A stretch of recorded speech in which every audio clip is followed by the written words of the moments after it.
If you're an average player, you want to be left alone, right? Because you want to be able to slide by. If you're a good player, you want to be coached. If you're a great player, you want the coach to tell you the truth every day. Did I hustle on that play? Did I make the right read? Did I play the guy with the right leverage? You want to know every play. Because you know why? They want to be perfect. Everybody here makes a choice to do one of those three things. Welcome to the GOAT Consulting Podcast, a podcast dedicated to people striving to be a GOAT, the greatest of all time, serving it up in a way that you can get it in all stages of life. Hey, I'm Colby Jubenville, and welcome to another episode of the GOAT Consulting Podcast right here in Pod Studio 1 in Murfreesboro, Tennessee. We got a great show for you today at the table, as always. Sitting with me to my right, the best part of my life right here. Wow. This is 30 minutes that 25 really minutes, beautiful. a car ride to work and a car ride home. So sentimental. It's the best part of my life. It's to the right, the founder and CEO of the GOAT family of brands, the guy that created the brand itself, that's the new brand that's sitting right behind us. The GOAT Empire. Tyler Burnett, Murfreesboro's own punt, pass, and kick champion. Glad to be here. We're glad you're here. And the calming force, they call him the LinkedIn whisperer. He's got connections all over the world because of LinkedIn. It's a true He statement. knows so much because of the Google. We're glad you're with us today. Wearing a T-shirt that says, what is that? That state's Kentucky? It is Kentucky. I'll tell you two things about Kentucky. Number one, in Kentucky, tobacco is a vegetable. Dun-dun-dun, shh. And when I lived in Richmond, Kentucky, there was a guy that Can we start over? Carl, start over. There was a guy that said, "You're in Eastern Kentucky." I said, "Yeah." He said, there was a comedian in the '80s that said, "When the world ends, I hope I end up in Richmond, Kentucky, because they won't find out about it till 20 years later." What a great place to start your career. We're glad you're with us today. Love the T-shirt. I know you're a fan of bourbon. Go ahead and share with our audience what you think is the greatest bourbon on the planet. I'll let you say that while I get myself collected and ready. Wow. I'm not going to steal this from you, but I wore this specifically today. This is a Valentine special episode.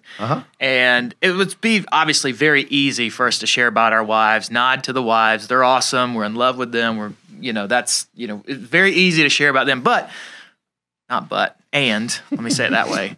Oh my! I see you've gone to your counselor lately. My love, aside from my wife and my kids, I'm supposed to say that, would be bourbon. Okay. Hence Really? the shirt. Okay. Bourbon on here. So many. That's such a hard question to ask me. I mean, a couple episodes ago, I did name a GOAT bourbon, which I'm not going to say because you got to go back and listen to it. I think it was the New Year's episode. I know that we had an experience at a fine dining establishment one time around Pappy's. So We did. That's a good one. I think that Blanton's is a favorite. What is different about Blanton's versus Oh, a gosh. $30? Yeah, the Is it prestige, just smooth? the Smooth? bottle, Smooth? the aging process, or something. It A lot is- of good. it is Kind of like smooth. relationships. I don't drink bourbon. I don't drink bourbon often, but when I do it with John Byers. We're excited that you're here today. We appreciate you taking the time and all the things that you do. We're more than a podcast. We're a quick cast. We're a car ride to work and a car ride home. We got a great show for you today. We serve it up, number one, in a way that you can get it. We're a lot like Waffle House and that big bottle of syrup that's sitting right there in front of you. Sticky. At the table. We serve Like it up where it's relationships. sticky. That's right. We operate around a frame of 20s, 30s, 40s, and 50s, and we got it all the table. We got Tyler in the 30s, John in the 40s, and I'm right there sitting at 50. In our 20s, they teach us to get in. 30s move up. 40s got to stay in because those 30-year-olds are so damn good. In our 50s, we say, what is it that I really want? And what we want you to do, I'm sitting there staring at that computer screen. What I want you to do Wish it was on. what I want you to do is think about this today. What is it that you really want? When you're spending the 25 minutes with us today, we're going to take one simple idea and break it down and ask yourself, what is it that you really want out of your business, out of your life, and out of your relationships? And all that culminates with this thing called the GOAT, which is that brand that's right behind us, that Beautiful simple, brand. compelling, and iconic brand. It's a beautiful brand. And they're easy to spot in sports. We talked about them on a couple episodes ago. We talk about them every time. Tom Brady, the list goes on and on. But a GOAT in sports is easy to see. It's the person that's recognized for their contribution, their greatness, their ability to help everyone around them rise to the occasion, elevate. And that's in sports. In business, It's how they compete on perspective, unique perspective, education, and experience. What they do gives them energy. It gives other people energy. It creates new levels of challenge, but also for everyone around them, new levels of opportunity, which simply and beautifully speaks to everybody in this room and what we do, I think, for other people. So today's topic, I think, is a very complex, but also yet very pure and simple idea, and that's why does trust matter? Now, why would that be the topic on our special Valentine's episode? Well, Valentine's was yesterday, by the way. This drops on the 15th of February. That's right. Well, just real quick, just share with the audience, what did you do on Valentine's Day? Well, I'm glad you asked. We went to a Drew and Ellie Holcomb concert at the Ryman. We've already got tickets for that. That happens in a couple weeks. So you thought you were going to throw me under the bus there? It's already planned out. So you got tickets for all of us, right? No. Oh, okay. That's not what you do on Valentine's. Well, I'll put it back at you, and I'm glad you had a great Valentine's Day. I feel like music's happening again. It's not canceled. Love's not canceled. I feel like I haven't had it yet, but you answer that question. That's more in your realm. What does trust have to do with Valentine's Day? Why don't you tell the audience? I know you're going to talk about this, and this was your wording, but you said something the other day about why does trust matter, and you said because we ask people to do hard things. Yes. And as I thought about trust, why would that be the topic around this Valentine's episode? And I thought because Valentine's is about relationships. Trust is the foundation of any and all relationships. Yeah, being married's hard. Having kids is hard. The hardest thing we'll ever do. Yeah. Right? And maybe the most valuable. I heard it the other day. Somebody said trust fuels travel. Ooh. In life. And that was all it said, but I thought, wow, it's powerful because I think Mel would like that. I think he would. What does that mean? I don't know that I can clearly define it, but I thought there's so much good in it about however we want to get somewhere. Okay, I see. Right? Yeah. Like maybe Kentucky. The trust, the bourbon, right? Trust fuels travel? Trust fuels travel. Trust fuels travel. Simon Sinek defines love, and obviously, well, we'll talk more about this, but I'll go ahead and give you his definition of love. He says, love is giving someone the power to destroy you and trusting they won't use it. What does that mean to a 30-year-old? He's mind blown. That's an incredible statement. He's taking it all in. That's what real trust is, though. I mean, I agree with that definition. Yeah. I think if you look back at the relationships that you've had, say it one more time. Simon Sinek said his definition of love is giving someone the power to destroy you and trusting they won't use it. Sounds like the way that your dad trained you. You can't talk about love without trust, and you can't talk about trust without love, right? Yeah. You can't talk about one without the other. Even in his definition of love, he talks about trust. Golly, I mean, he's still soaking it all in. Yeah, it's so powerful, though. It really is, because that is the true definition. It's a great place to think about the intersection of trust and Valentine's Day and why we celebrate Valentine's Day. But I do think why does trust matter? We make it more complex than it needs to be. Mm-hmm. If you ask people why trust matters, they'll get into, well, you gotta have motivation, and to be motivated, they've got to have the kind of trusting relationship. I have to trust you. You have to trust me. We have to trust each other. You have to trust the process, right? When if you really get it down to its most simple terms, the things that you ask your people every day when they get there at your shop at 6:30 a.m. and go out into the world and work for 10 hours, 15 hours a day, whatever it may be, the multitude of tasks and locations and technology and equipment, the effort, the discipline, the distraction, the blurriness, all those things, the fast pace, all those things add up to one thing. What you ask your people to do on a daily basis is hard. Yeah. And if you ask people to do hard things and you don't have trust as part of that recipe, then the hard things that they do, they will not do them well. What is the one thing you say when you ask, is that person a leader? I mean, the first thing is, can I trust them? I mean, so a leader is trust, and trust will get people on the boat. And I love what you just said about truth is simple. And I wrote it like this: the problem with so many things too often is that we chase complexity instead of just enjoying simplicity. Why do we do that? Well, and I don't know the answer. I mean, look at your shirt. It's a nice color blue. It feels it's gray. incredible. It says bourbon. What else do you need to know? If you go to Kentucky, you're going to do what? You're gonna enjoy some bourbon. Yes. But why do we make the simple complex? I don't know. And maybe sometimes as I thought about that and that sentence evolved as I wrote that down, I thought it doesn't mean truth isn't hard. Yeah. Right? Because sometimes being honest, we can equate to being unkind, and that's not true at all. In fact, I would say truth is honest, right? But it doesn't mean it's not hard. It's very simple. It's when we start bending the truth or lying, we could just call it that, when life gets complex. And yet somehow we chase the complexity at times and not just be honest or tell the truth. What's that saying? Keep it simple, stupid. Yeah, absolutely. And I'm sometimes a little of both simple and stupid. So let's share some goats. Yeah, I'll let you go first. He's trying to put it on you. Well, this person has come up before in our episode, not as a goat, but I will say my goat is Mr. Miagi. Ooh. So paint the fence.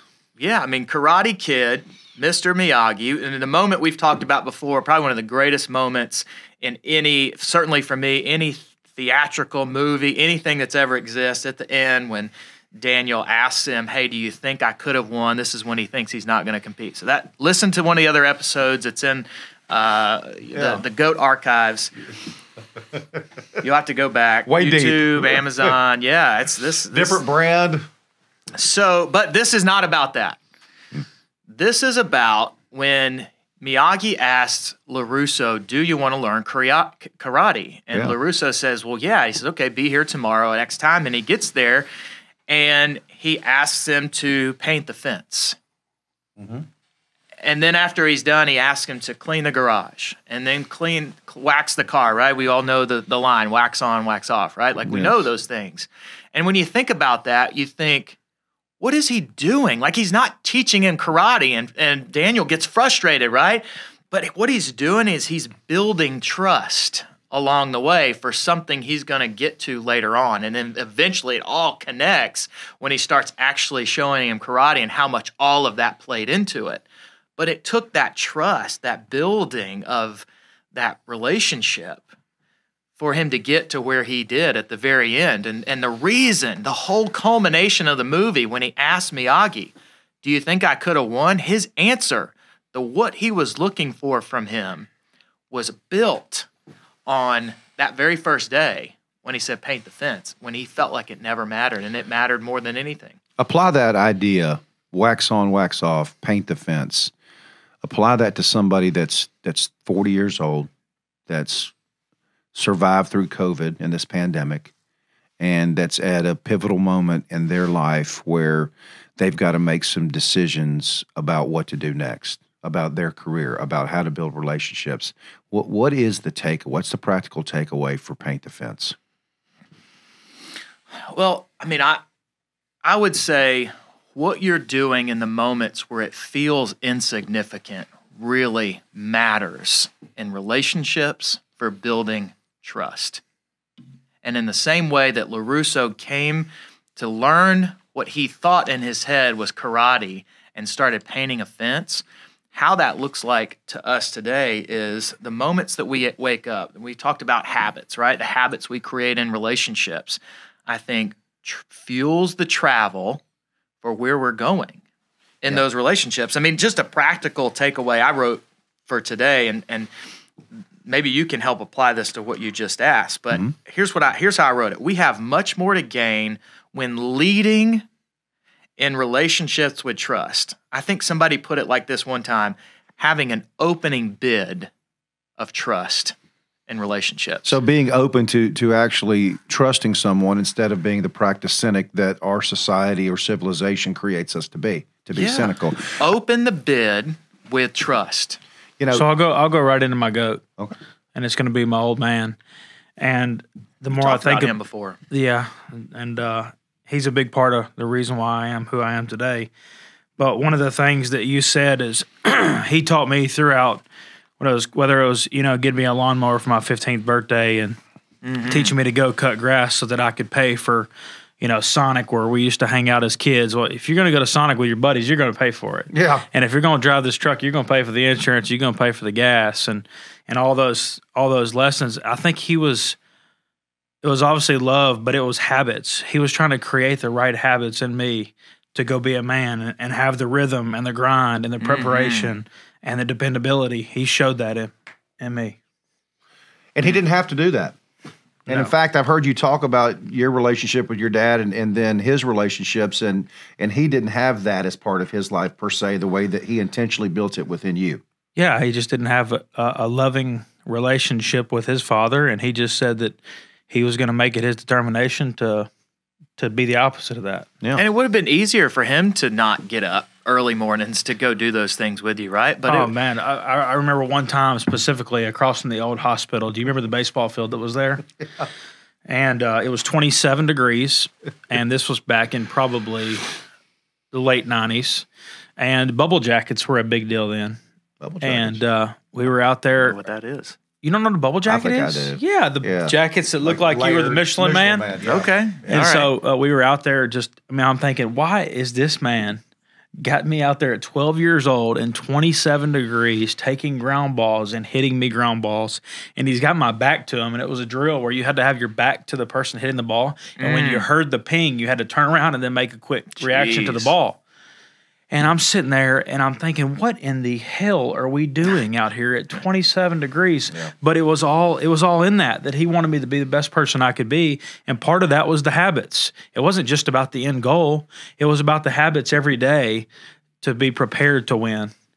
Trust is the foundation. Yeah. He was telling you to wax on and wax off. You never knew. That's right. And you probably didn't understand all the things that he was ultimately doing for you that prepares you to where you got a football scholarship to offer to Florida, I didn't baseball think scholarships, and all the things that you got that set the foundation for the success that you'd have later in life. I just knew that he liked to win, and that I wanted to win too. And for whatever reason, I never rebelled. I always just trusted. I don't know why. I don't know what specifically that he did. I haven't really thought a lot about it, but for some reason, I was in the boat with him. I trusted him. Yeah. Well, I would imagine it's because of the vulnerability, and it's like in Jerry Maguire where he says, "I became my father's son again." I think that's a father-son moment right there. When I think about wax on and wax off and paint the fence, which are the kinds of activities that Steve made Tyler go through in baseball or whatever sport it may be, for a practical takeaway, I think for the audience is anytime you're doing those kinds of experiences, I think there's two questions that turn learning into action. The first question that I ask myself anytime I'm in these experiences, number one, why is this important to me? Mm-hmm. What is it that really is the important piece to take away? And then number two, how can I use it to drive my business or life forward? And I think if you're trying to really figure out in those moments of wax on and wax off and paint the fence, what is it that it's trying to teach you? Mm-hmm. What is that moment trying to teach you? And then lean into that trust of that moment of what it's trying to teach you. And I think in that moment, you'll find the trust that you're looking for. Yeah, you said, you talked about vulnerability a moment ago, and C.S. Lewis put it like this, who's certainly a goat, by the way, but not necessarily for this episode. A very deep goat. He's awesome. But he said to love it all is to be vulnerable. Yeah. Love anything, and your heart will be wrung and possibly broken. You know why? Because you lead with an opening bit of trust. Yeah. If you want to make sure of keeping it intact, your heart, that is, you must give it to no one, not even an animal. Wrap it up carefully around the hobbies and little luxuries. Avoid all entanglements. Lock it up in a safe and the casket or coffin of your selfishness. But in that casket, safe, dark, motionless, airless, it will change. It will not be broken. It will become unbreakable, impenetrable, irredeemable. To love is to be vulnerable. And when I read that recently, I had a new understanding for it in a way I hadn't ever before. I mean, this is an episode on relationships, the whole reason Valentine exists, trust. One of my boys, I'll keep them nameless for this story to protect somewhat of their innocence. But he got in trouble recently. I can't remember what happened. It's definitely Max. And so we told him that he couldn't go to his friend's birthday sleepover. What? And parents don't tell that to kids these days. Well, you know what kids don't say to their parents that he said, no, I'm going. Oh, yeah. No, now kids do say that to their parents these days. And I said, well, no, you're not. And he said, no, I'm going to go. Now I'm going to change the answer about who the kid is. You're not going to keep me here. I said, and this was very difficult to me. It was not my idea. It was Vanessa's, so I'll just throw that out there. But she said, look, we're going to tell him you can't go, and then we're just going to let him decide. Wow. And later on, he came and said, hey, since I'm going, can you drop me off at my friend's house? I said, no, I'm not going to tell you can't go and then drop you off. He said, okay, I'll get a ride. So I'm leaving with some of the other kids to go grab some dinner, and his friend's mom's picking him up to take him, and he was going to a sleepover. And he calls us 2 hours later. It's pouring down rain. He's about a mile from the house. Pouring down rain. He says, hey, can you come get me? And if you can't, I'll walk home. He was miserable because he knew he was eaten up with the fact that we empowered him with that trust. And he made the wrong choice. And he was willing to walk home in the rain. And I thought, you know what? Back to this opening bit of trust. Had I not relinquished the control and the fact that the distrust to control it, to keep him home and not trust for him to do the right thing, I couldn't have done it. That lesson that he learned in that night would have never been learned from both of us. And I'm not sure who learned a bigger lesson. Yeah.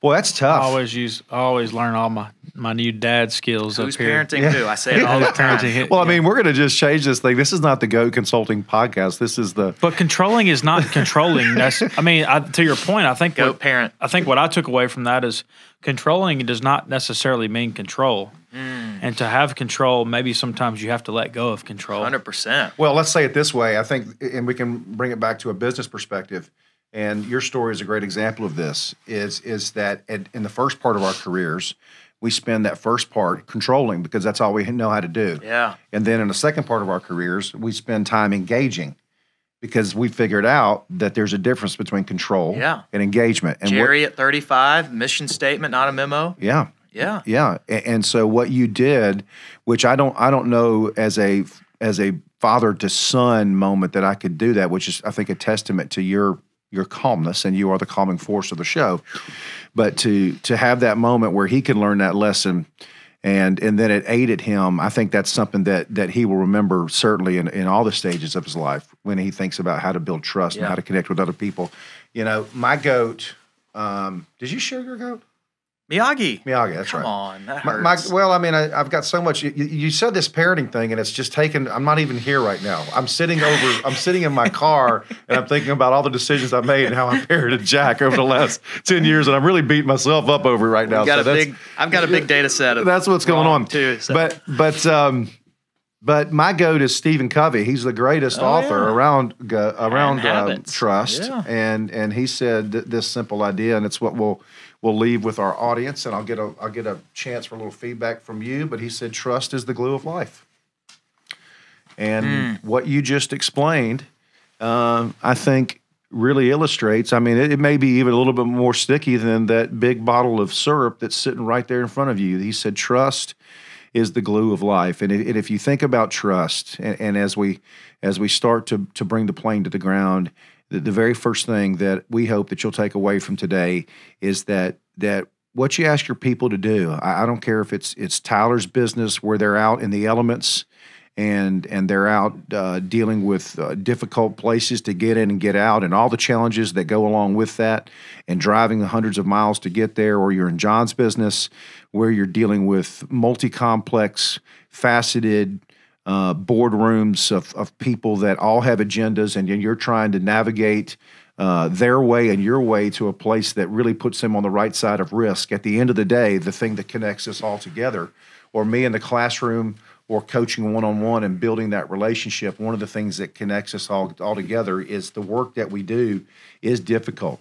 And the difficulty is what makes it rewarding, right? I mean, you love nothing more than calling me and saying, I got this new technology. I spent all weekend figuring out how to work it, and it saved us 64 minutes in the first week. That's 64 minutes that I can turn into other money, you know? Well, I mean, the one thing we don't have we have a finite amount of is time. Yep. Well, and what we're doing in all of those examples, right, whether it's a system or an employee that works with us, or a leader in our organization, or our spouse or our kids, is we are constantly asking people to trust us. Yeah. And the next level of that, if we really think about it, at whatever level, whether you're a quarterback, asking your receiver to be somewhere where I'm going to put the ball, or the receiver expecting the quarterback to put it somewhere, or the dry cleaners to bring your shirt back and not somebody else's, right?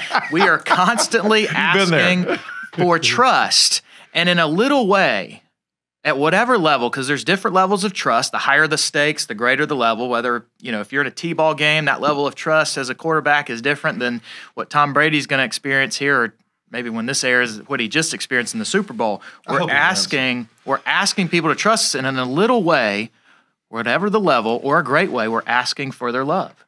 And that is the foundation of relationships, and that's why this is our Valentine special. Well, and I like the way that you said it, and we'll leave it right here. What you said in our pre-meeting, in our pre-planning meeting, was that we're asking people for their love in a little or big way. Mm-hmm. And on Valentine's Day, for all of you that are out there, maybe you're in the early stages of a relationship. Maybe you're in a relationship where you've been in it for a while. Maybe you're married. But remember this, you're asking for their love in a little or big way. Aww. And for Tyler and John, two people that I have much love for, and Carl, who I love because he makes this so easy, we appreciate you being here. And this is the special Valentine's Day episode of the Go Consulting Podcast. Boom.